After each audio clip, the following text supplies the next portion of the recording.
Good morning, people. Today it is not, well, no, it's snowing a little bit. Barely. Some flurries. Hopefully it snows more later, so we can have something exciting.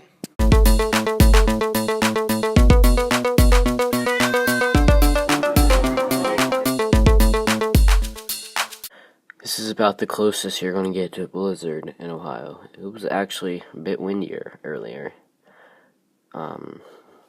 But it's just kind of snowing around now.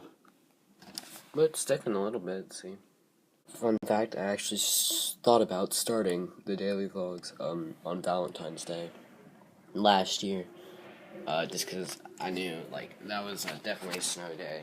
A lot snowier than this blizzard wannabe, is what I'll call it. Yeah, we got 5 inches of snow or something that day.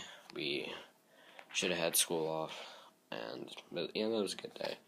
Well, I was thinking about starting the daily vlogs that day, but then didn't do it till a month later. Wow, it's snowing so much right now. Fun fact, the wind chill outside right now is -6 degrees. Well, I'm going to bed right now, so hope y'all had a somewhat decent Valentine's Day. And, yeah, see you tomorrow, and good night.